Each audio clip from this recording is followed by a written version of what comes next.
Halo teman-teman, balik lagi di channel aku. Nah, untuk kali ini aku akan ngebahas untuk teman-teman gimana caranya untuk mendapatkan beasiswa sekolah bahasa Mandarin di Taiwan. Penasaran kan? Nah, ada apa aja sih beasiswa yang teman-teman bisa ajukan dan apa aja sih keuntungan dari beasiswa ini? Nah, penasaran? Ikutin channel aku terus sampai habis dan jangan lupa untuk subscribe, like, komen, dan share video aku ini ya.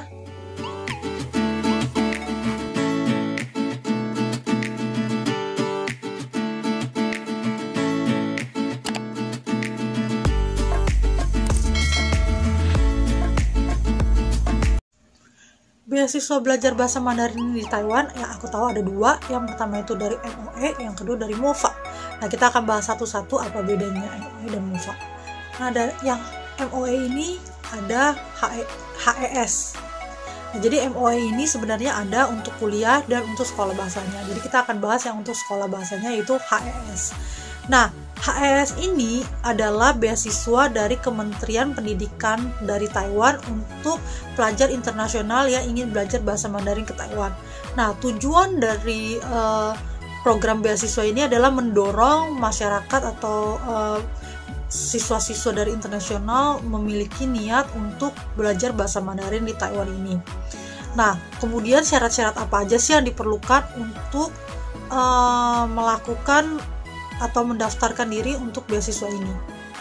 Nah, untuk mendaftarkan diri di beasiswa HES ini, apa aja sih syarat-syaratnya? Yang pertama pastinya adalah berusia 18 tahun. Ya, atau telah lulus pendidikan SMA atau sederajat dan mempunyai prestasi yang baik dan moral yang baik. Yang kedua, bukan merupakan warga negara Taiwan atau oversize Chinese. Nah, apa itu oversize Chinese? Aku pernah ngebahas di video aku yang berjudul Kuliah di Taiwan. Jadi buat teman-teman yang ingin tahu apa itu oversize Chinese, teman-teman bisa lihat di video aku sebelumnya. Nah, yang ketiga adalah pada saat mendaftarkan beasiswa ini, teman-teman belum terdaftar di sekolah bahasa manapun. Jadi belum terdaftar di sekolah bahasa manapun. Jadi teman-teman nggak sedang bersekolah bahasa di sekolah manapun. Nah, yang keempat itu adalah pada saat teman-teman menerima beasiswa ini, teman-teman bukan merupakan program pertukaran pelajar. Jadi teman-teman adalah mendaftarkan diri sendiri, bukan merupakan pertukaran pelajar. Nah, pada saat teman-teman ingin mendaftarkan beasiswa ini juga atau menerima beasiswa ini juga, teman-teman tidak boleh menerima beasiswa atau penghargaan dari pemerintah Taiwan atau institusi pendidikan lainnya. Jadi itu adalah syarat-syarat untuk teman-teman mendaftarkan diri di beasiswa HES. Nah, untuk mendaftarkan beasiswa HES ini, dokumen-dokumen apa saja yang teman-teman perlukan? Yang pertama pastinya adalah formulir pendaftaran untuk aplikasi beasiswa HES ini. Yang kedua itu adalah fotokopi paspor dan kartu keluarga. Yang ketiga adalah fotokopi ijazah terakhir dan transkrip nilai, tentunya yang sudah ditranslate dalam bahasa Inggris atau bahasa Mandarin dan telah diregalisir. Nah, gimana caranya untuk translate dan regalisir dokumen transkrip nilai dan nilai rapot atau ijazah terakhir? Teman-teman bisa lihat video aku yang berjudul Dokumen Sekolah Taiwan. Nah, di situ aku akan taruh linknya di atas. Nah, kemudian adalah yang keempat adalah fotokopi formulir pendaftaran sekolah bahasa, yaitu atau formulir pendaftaran language center. Jadi teman-teman menyertakan formulir pendaftaran tempat teman-teman sekolah Mandarin. Nah, yang kelima adalah 2 lembar surat rekomendasi pastinya. Nah, surat rekomendasi ini tidak boleh berupa email atau fotokopian. Nah, surat rekomendasi ini harus dimasukkan ke dalam amplop dan tertutup rapat. Nah, kalau ditanya surat rekomendasi ini bisa dari mana? Surat rekomendasi ini teman-teman bisa minta dari dosen, dekan, guru, atau atasan seperti itu. Jadi teman-teman bisa minta, misalnya kalau teman-teman kerja, teman-teman sekolah bahasa Mandarin itu karena dibutuhkan untuk pekerjaan, jadi teman-teman bisa minta surat rekomendasi itu dari atasan teman-teman. Tapi kalau teman-teman hanya untuk sekedar sekolah, teman-teman bisa, mungkin kalau teman-teman sekolahnya itu adalah sekolah Mandarinnya, teman-teman bisa minta ke guru Mandarin atau yang lain-lain seperti itu. Nah, jadi kemudian adalah beasiswa ini diberikan berapa lama. Jadi durasi dari beasiswa ini ada dalam bentuk 3 bulan, 6 bulan, 9 bulan, dan 12 bulan atau 1 tahun. Nah, berapa beasiswa yang diberikan untuk beasiswa HES ini? Nah, beasiswa ini berupa tunjangan sebesar 25.000 per bulannya, atau sebesar kurang lebih 800 US dollar. Jadi kurang lebih sekitar 800 US dollar. Dan kapan sih waktu pendaftaran dari beasiswa ini? Periode dari pendaftaran beasiswa ini adalah di bulan Februari sampai dengan 31 Maret, dan pengumumannya akan dilakukan di bulan Juni. Dan untuk formulirnya teman-teman bisa langsung mengirimkannya ke Teto. Nah, beasiswa kedua ini adalah beasiswa yang diberikan dari MOFA. Nah, dari MOFA ini juga ada 2 beasiswa, yaitu untuk teman-teman yang berkuliah dan teman-teman yang bersekolah bahasa di Taiwan. Kita akan ngebahas yang bersekolah bahasa di Taiwan dulu. Nanti aku akan ngebahas yang kuliah juga. Di yang kuliah ada beberapa juga, nanti aku akan bahas juga. Nah, kalau untuk yang sekolah bahasa yang dari MOFA ini adalah beasiswanya sama yang diberikan dari pemerintahan Taiwan, tapi ini diberikan untuk siswa dan siswi yang berprestasi. Jadi buat teman-teman yang berprestasi bisa mengajukan beasiswa ini. Ya. Nah, untuk syarat-syarat pengajuan beasiswa ini tuh ada apa aja? Yang pertama pastinya sama, yaitu adalah formulir pendaftaran untuk beasiswa MOFA ini. Nah, yang kedua itu adalah ijazah dan transkrip nilai terakhir. Sama ya, transkrip nilainya ini harus ditranslate ke dalam bahasa Inggris, dan juga harus dilegalisir. Sama, kamu bisa lihat video saya sebelumnya.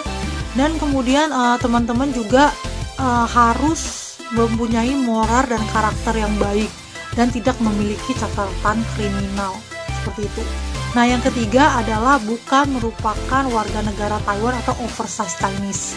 Nah, yang keempat menyertakan aplikasi pendaftaran universitas, atau kalau teman-teman sekolah bahasa adalah language center. Nah, ini merupakan tidak boleh dalam bentuk fotokopian seperti yang tadi saya bilang, tidak boleh dalam bentuk fotokopian. Nah, yang kelima itu merupakan bukan merupakan seperti yang tadi saya bilang, tidak merupakan mahasiswa atau pelajar pertukaran pelajar. Nah, jadi tidak boleh merupakan pertukaran belajar. Nah, yang selanjutnya adalah tidak memiliki beasiswa lain. Jadi teman-teman nggak punya beasiswa lain selain teman-teman mau daftar ini. Jadi teman-teman belum terdaftar di beasiswa lainnya, sama seperti HES tadi, belum pernah terdaftar di beasiswa manapun. Yang kedelapan itu adalah belum pernah membatalkan beasiswa atau nggak jadi berangkat mau dari pemerintahan Taiwan maupun dari instalasi lain. Contohnya, maksudnya adalah teman-teman itu nggak pernah yang namanya, misalnya nih, teman-teman sudah diterima untuk mendapatkan beasiswa ini, tapi teman-teman tiba-tiba nggak jadi berangkat atau nggak jadi terbang karena alasan apapun, atau baik dari HES atau dari MOFA ini. Jadi teman-teman nggak pernah membatalkan beasiswa manapun. Nah, kalau untuk MOFA ini, mereka bisa memberhentikan beasiswa kamu sewaktu-waktu. Nah, kalau untuk sekolah bahasa ini, kenapa misalnya MOFA bisa memberhentikan beasiswa kamu itu adalah misalnya dalam 1 bulan itu kamu absen atau nggak masuk selama 12 jam. Nah, kalau kamu absen atau nggak masuk selama 12 jam waktu sekolah bahasa, maka beasiswa kamu ini akan diberhentikan oleh MOFA. Nah, apa aja sih yang bisa didapatkan dari beasiswa ini? Yang pertama itu adalah sama kayak HES, dia mendapatkan 25.000 per bulan atau sekitar 800 US dollar per bulannya. Nah, yang membedakannya itu adalah di beasiswa ini teman-teman mendapatkan tiket pesawat kelas ekonomi. Jadi teman-teman bisa mendapatkan tiket pesawat. Nah, selain itu pendaftarannya sama sekitar di bulan Januari sampai dengan bulan Maret. Nah, jadi untuk kedua beasiswa itu kurang lebih sebenarnya bedanya nggak banyak, bedanya nggak gitu jauh-jauh banget, cuma bedanya di tiket pesawat aja. Nah, jadi buat teman-teman yang pengen ngedapetin beasiswa, teman-teman bisa mengajukannya. Kemudian sebenarnya waktu aku sekolah bahasa dulu, sebenarnya selain dari dua instansi pemerintah ini, sebenarnya juga ada, kalau kayak di aku di SETA itu ada namanya beasiswa dari sekolah bahasa itu sendiri, dari Mandarin Training Centernya sendiri. Jadi kalau nggak salah dapat beasiswanya itu aku lupa, tapi kalau nggak salah dia itu mesti nilainya di atas 80 ke atas, terus nggak pernah absen seperti itu. Jadi benar-benar yang mesti nilai bagus, terus kemudian mengikuti kegiatan-kegiatan kegiatan kelas dia. Jadi istilahnya gini, waktu sekolah bahasa, kalau teman-teman ngelihat video sekolah bahasa, teman-teman pasti akan lihat bahwa aku akan bilang bahwa sekolah aku dulu itu ada banyak kelas-kelas tambahan. Nah, pada saat teman-teman mau mengajukan beasiswa sekolah bahasa dari sekolah, teman-teman mungkin harus banyak mengikuti kegiatan-kegiatan sekolah lah. Jadi pada saat sekolah ada kegiatan apa, teman-teman bisa ikut. Sekolah ada kegiatan apa, teman-teman bisa ikut. Jadi selain berprestasi, teman-teman juga banyak mengikuti kegiatan-kegiatan sekolah seperti itu. Jadi teman-teman mungkin setiap sekolah, setiap training center atau language center berbeda-beda, teman-teman. Kalau untuk sekolah bahasanya, teman-teman bisa langsung cek sendiri di websitenya masing-masing. Jadi untuk pertanyaan atau untuk yang kurang jelas, teman-teman mungkin bisa langsung menghubungin aku atau komen di bawahnya. Aku akan berusaha untuk jawab sebisa aku dan semampu aku. Nah, pembahasan untuk beasiswa sekolah bahasanya itu sampai di sini aja ya. Dan kalau untuk pertanyaan, teman-teman bisa langsung komen aja di bawahnya. Dan jangan lupa juga sekali lagi subscribe, like, share, dan komen video aku ya. Dan sampai berjumpa di video aku selanjutnya. Bye-bye.